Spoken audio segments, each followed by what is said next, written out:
Something is shifting in your life right now. Maybe you feel it in the mornings when you wake up and lie still for a moment before the day begins. A quiet feeling, not sadness, not happiness, something deeper. Something that whispers, this is not everything. Maybe you feel it when you look at the life you have built, the job, the routine, the familiar faces. And something inside you says, there is more. There has to be more. Neither is this ingratitude nor confusion. You are receiving a signal. And today we are going to talk about that signal. This is a graded lesson for English learners who want words that feed the soul. My name is your guide for the next 30 minutes. And in that time, we are going to walk through 8 signs, 8 real recognizable changes that begin in a life touched by God's calling.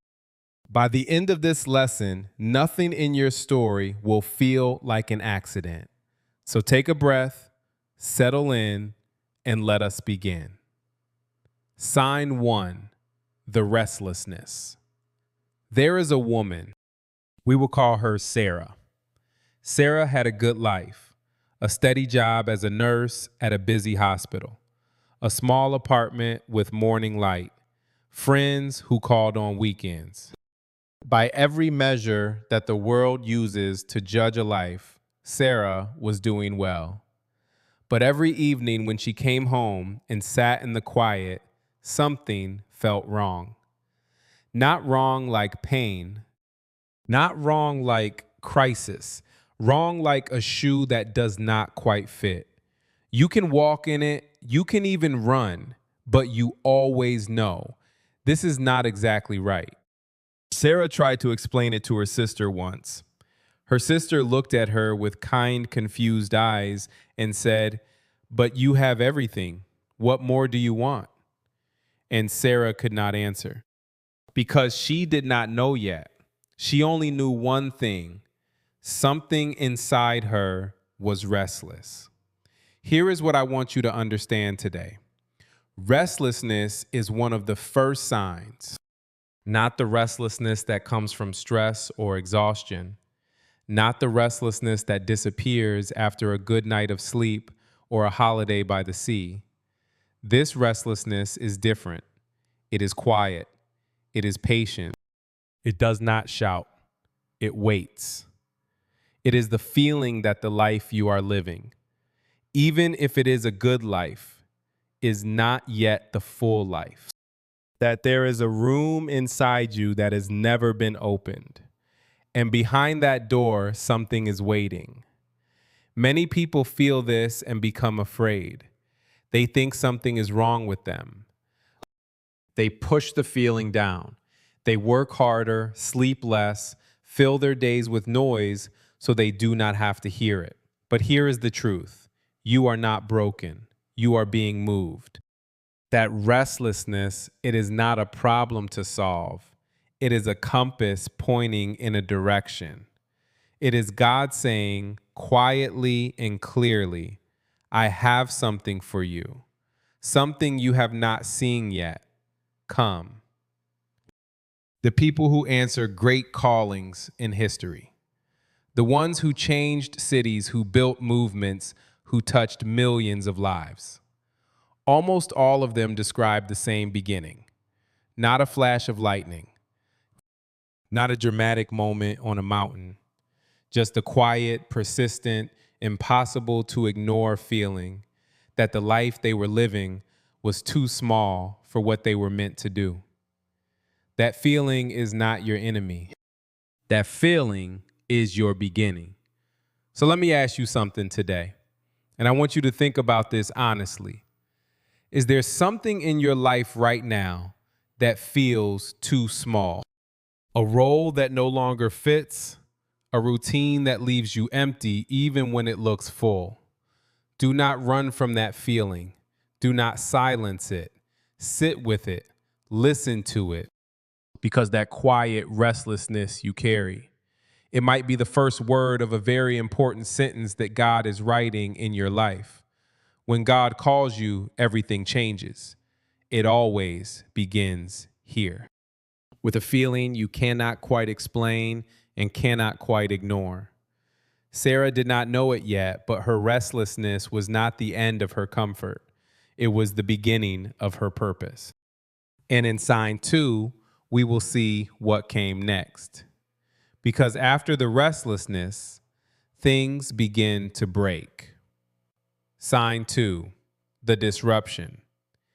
In the year 1946, a woman named Agnes was sitting on a train. She was a nun, a teacher. She had spent nearly 20 years working at a school in Calcutta, India, teaching young girls from wealthy families living behind comfortable walls, doing good and quiet work. By any measure, her life was stable, purposeful, safe. And then on that train, something happened. She later described it as a call within a call. Not a voice from the sky, not a dramatic vision, but a deep, unmistakable inner instruction. Leave this. Go to the poor. Live among them. Agnes got off that train a different person. The world would later know her as Mother Teresa. But in that moment, in the days and weeks after that train ride, her life did not look like a blessing. It looked like disruption. She left the school she loved. Permission had to be requested to work outside her convent. She learned medicine from the beginning. And she walked into the streets of Calcutta, where people were dying with no one beside them. Everything familiar was removed. Everything comfortable was gone. And to the people watching her life from the outside, it must have looked like chaos. But it was not chaos. It was preparation. The second sign is one of the most misunderstood. When this calling arrives in your life, things begin to break. Relationships shift. Plans fall apart. A job ends without warning. A door closes that you were sure would stay open. A season of your life finishes before you feel ready. And the natural human response is fear. We ask, why is this happening? What did I do wrong? Is God punishing me?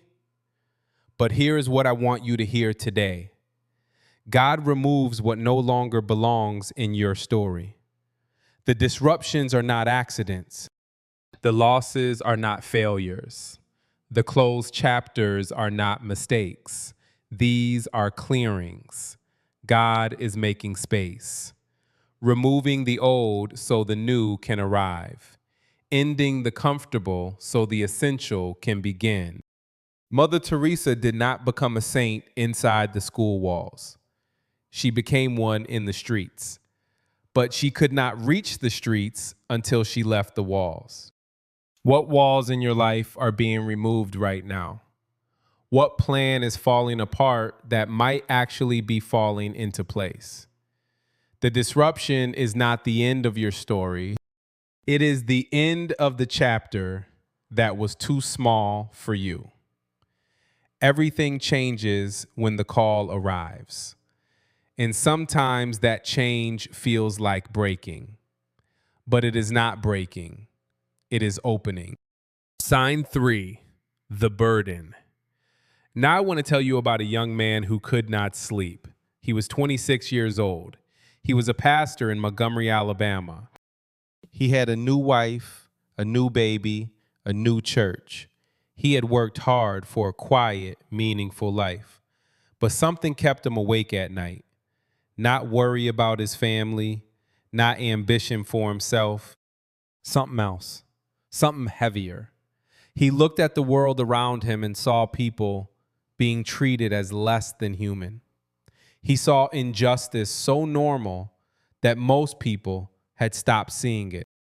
And every time he tried to look away, every time he tried to focus on his small, safe, comfortable life, The weight in his chest grew heavier. He did not choose this burden. It chose him. And eventually he stopped running from it. The world would come to know him as Martin Luther King Jr. And the burden that would not let him sleep became the dream that woke a nation. Here is what I want you to understand about the burden. Every person who has answered a great calling describes the same experience.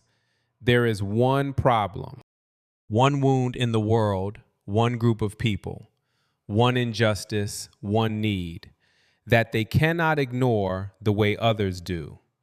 Other people see it and move on, but you cannot move on. It follows you. It sits with you at the dinner table.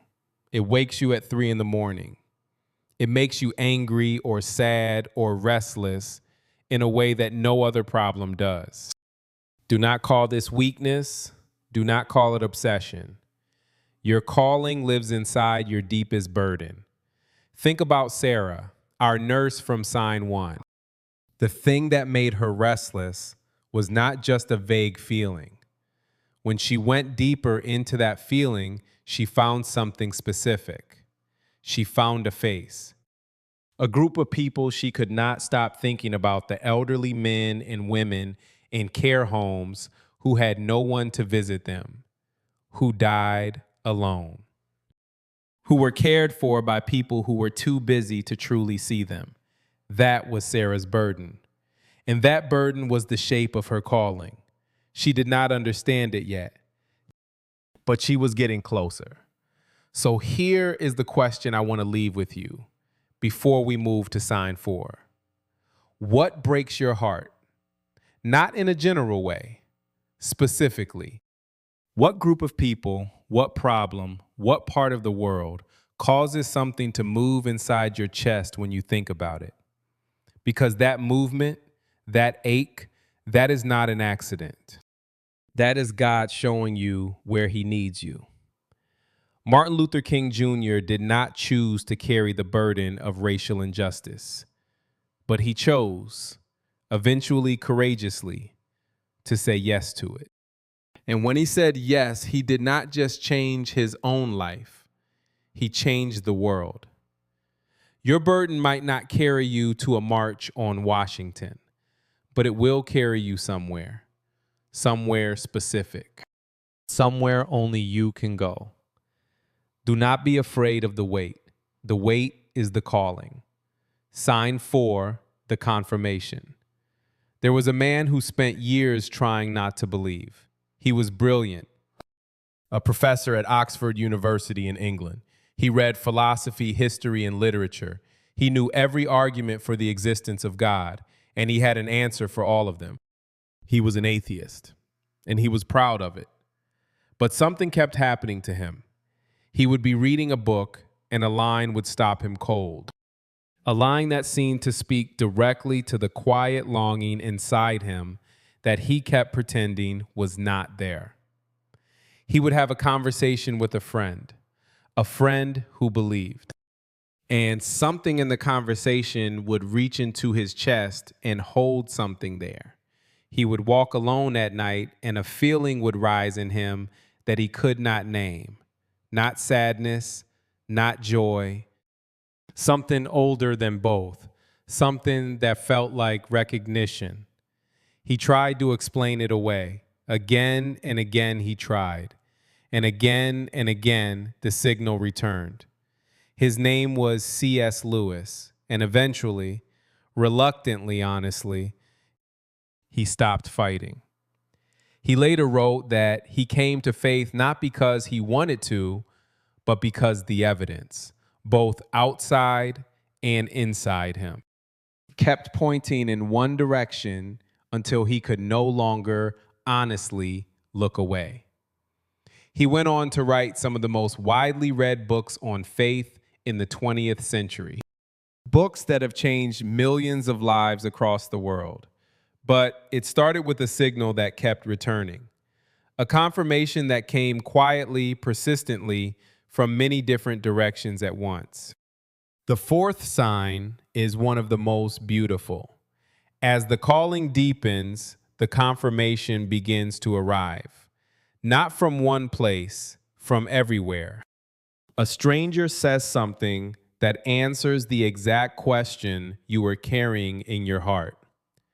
You open a book to a random page, and the words seem written for this moment. You hear a sermon or a song or a conversation across a room, and something inside you says, yes, that is it. None of this is coincidence. When God speaks, he repeats himself until you listen. He sends the message through your restlessness, through the disruption, through the burden. And then, when you are beginning to pay attention, he begins to confirm. He surrounds you with the same truth from different directions until the signal becomes impossible to ignore. Have you noticed this in your own life? A theme that keeps returning. A word that appears again and again in different places. A feeling of recognition that arrives unexpectedly and leaves you thinking for hours. Do not dismiss it. Do not dismiss it. God is marking the path. If this lesson is speaking to you today, if these words are touching something real inside you, subscribe to this channel and keep going. There are more lessons here that were made for moments exactly like this one. Now let us move to sign 5, because after the confirmation comes the part that surprises most people. The trials begin. Sign 5, the preparation. Viktor Frankl was a psychiatrist living in Vienna, Austria. He had a wife he loved, a practice he had built with years of careful work, a manuscript, a book about meaning in the human mind. That, he believed, was his most important contribution to the world. In 1942, he and his family were taken to the Nazi concentration camps. He lost nearly everything. His wife, his manuscript, his freedom, years of his life taken in the most brutal circumstances a human being can experience. And yet, inside those camps, something extraordinary happened. Frankl watched people around him. He watched who survived the horror and who did not. And he discovered something that would change psychology forever. The people who survived were not always the strongest physically. They were the ones who had a reason to survive, a purpose, a meaning that was larger than the suffering itself. He later wrote that a person can endure almost any situation if they have a strong enough reason to endure it. He survived. He rebuilt his life. He rewrote the manuscript from memory. And the book he wrote, Man's Search for Meaning, has been read by millions of people across the world. It has pulled countless people back from the edge of despair. But none of that could have been written without the suffering. The trials were not the end of his calling. They were the preparation for it. This is sign 5. And it is the sign that many people misread. When difficulty arrives, when the path toward your calling becomes harder instead of easier, it is natural to wonder if you have made a mistake, to wonder if God has forgotten you, to wonder if the restlessness, the burden, the confirmation, all of it was just in your imagination. But hear this clearly. Every trial is a classroom. Every wound is a lesson. The fire does not destroy what God has placed in you. It refines it. It removes what is weak so that what is strong can stand alone. Consider this. Weak faith sees disruption as punishment.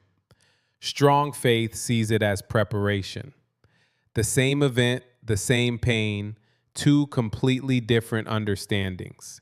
And that understanding, that shift in how you see the trial, is itself part of the calling. because you cannot speak comfort to a person in pain if you have never sat in pain yourself. You cannot offer hope to someone who is lost if you have never been lost. You cannot carry others through the fire if the fire has never touched you. The trials are making you into the person the calling requires. These are not detours from your purpose. This is the road. Sign 6, the peace. There is something strange that happens when you begin moving toward your calling. The circumstances do not become easier. The path does not become smooth. The obstacles do not disappear.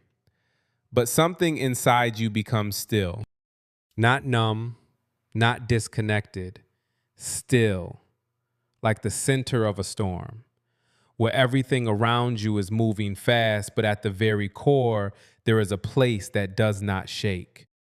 The 6th sign is one of the quietest. Think about Sarah again, when she finally made the decision. When she left her hospital job and began volunteering 3 evenings a week at a small care home for elderly men and women with no family. Her life became more complicated, not less. She earned less money. Her schedule was harder. Some of her friends did not understand. One of them said to her, "You gave up a good career for this?" And Sarah looked at her friend and realized something. She could not explain it in a way that made logical sense, but for the first time in years, she was not restless. She was not carrying that low, quiet feeling of something missing. The feeling that had followed her like a shadow for so long. It was gone. Not because her life was easier, but because she was finally walking in the right direction. Peace is God's green light. This is how you know, not with your mind, but with your whole body, that you are moving toward what you were made for. Not the peace of a comfortable life, not the peace of having no problems, the peace of alignment, of being exactly where you are supposed to be, doing exactly what you were made to do, even when it is hard. Many people wait for their circumstances to become peaceful before they take the step toward their calling. They say, when things calm down, I will start. When I have more money, when I have more time, when it feels less risky. But the peace does not come before the step. The peace comes because of the step. You take the step in faith. And then in the middle of the difficulty and the uncertainty and the sacrifice, a deep, solid, unshakable peace arrives. And you know this is it. Everything shifts when the calling comes.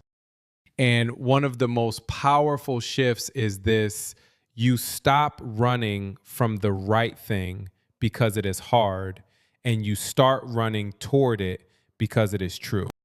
Now, once that peace arrives and you begin to move with intention, the doors begin to appear. Some will be closed, some will open. And the difference between them will teach you more than any comfort ever could. Sign 7, the doors. There was a young man. We will call him Daniel. Daniel had a dream. He wanted to work for a large organization that helped communities rebuild after natural disasters. He had studied for it. He had prepared for it. He had applied 3 times to the same program. 3 times he was rejected. The first rejection was painful. He told himself, try harder. The second rejection was confusing. He told himself, maybe I need more experience. The third rejection broke something in him. He sat in his car outside his apartment and asked out loud to no one and to God at the same time, why? Why does this keep closing? He did not hear an answer that day. But 2 weeks later, a small local organization reached out to him. They had seen his application portfolio, somehow through a connection he had not even known existed. They were building a new community program in the city where he already lived. They needed someone exactly like him. It was smaller than his dream, quieter, less impressive on paper. He almost said no. But something, that piece we talked about in sign 6, told him to say yes. He said yes.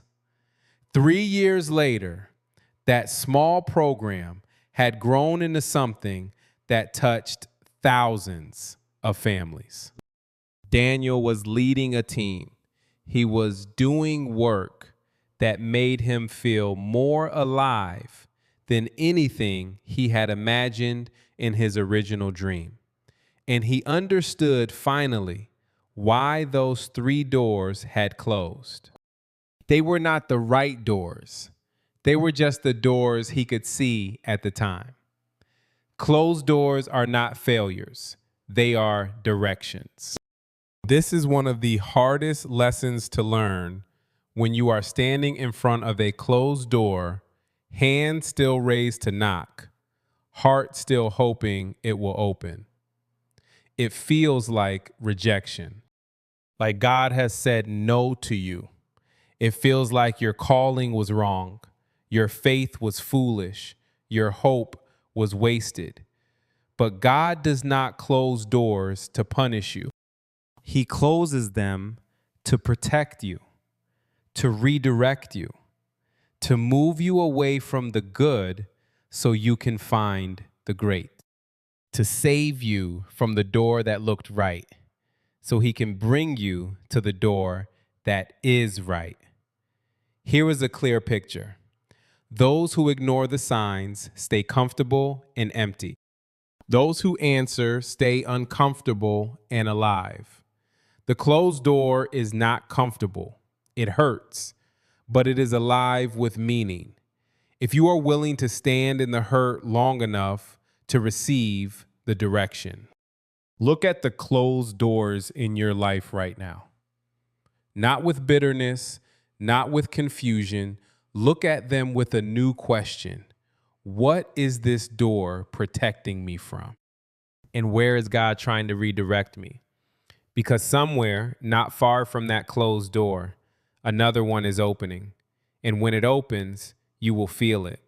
Not just in your mind, in your chest, in your feet, in the way your whole self leans forward toward it without being told. That is the calling speaking through the architecture of your life. Listen to it. Sign 8, the urgency. There is a moment that comes to every person who is walking toward their calling. A moment of clarity so sharp, it almost takes your breath away. Not fear, not panic, something cleaner than both.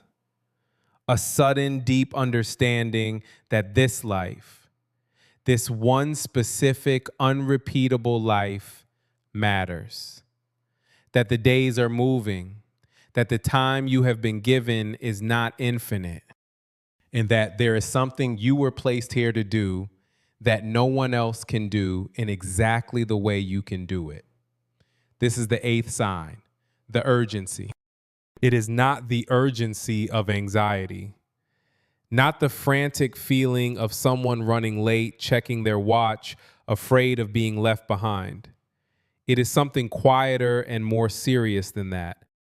It is the urgency of a person who has finally understood the weight of the gift they have been given.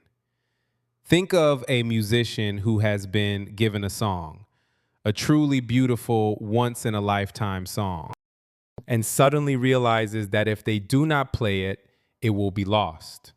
Not just lost to them, lost to everyone who needed to hear it. That is the urgency of calling. Not, I am afraid of running out of time, but I understand now what this time is for. You were not born to simply exist. You were born to answer. And the person who lives without answering their calling does not live a smaller life only in their own eyes. They leave a gap in the world. a space that was shaped exactly for them, that no one else can fill in exactly the same way. Think about it this way: a life without purpose is long but feels short. A life with calling is short but feels complete. The years of a person who drifts without direction seem to blur together. Comfortable, quiet, unremarkable. And at the end, they feel as though it went by too fast and too empty. But the years of a person who answers, who says yes to the restlessness, yes to the disruption, yes to the burden, yes to the confirmation, yes to the trials, yes to the peace, yes to the redirections.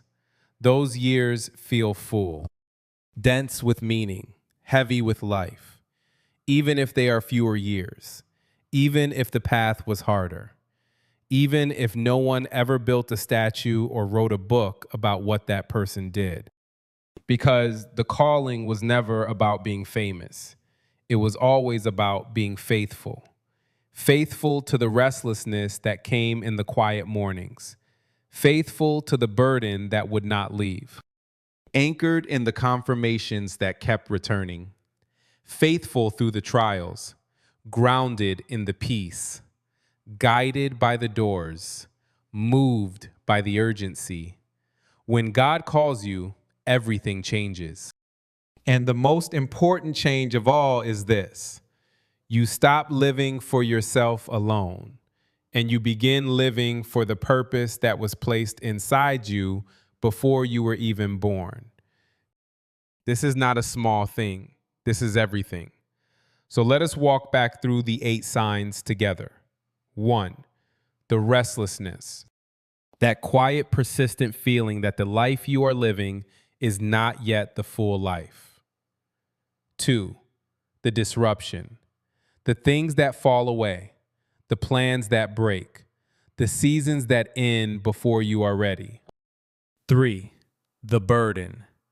The one problem, the one group of people, the one wound in the world that you cannot ignore the way others do. 4, the confirmation. The same message arriving from different directions until you can no longer look away. 5, the preparation. The trials that do not destroy you, but build the person the calling requires. 6, the peace. That deep, solid stillness that arrives not before the step, but because of it. 7, the doors. The ones that close to redirect you, and the ones that open without explanation. 8, the urgency. The clear, serious understanding that your life has a purpose and the time to answer it is now. These are not random events. They are not coincidences. They are not things that are happening to you. They are things that are happening for you. Which sign do you recognize in your own life right now? Which one stopped you, made you think, made something move in your chest? Tell me in the comments below. I read every one. And if today's lesson gave you something, a word, a thought, a breath of courage, share it with someone who needs to hear it. Because that is how calling works. It does not stay in one place. It moves. Keep listening every day and let your heart and your English grow together. You are a graded English learner, and this channel grows with you. You are not here by accident. You were called.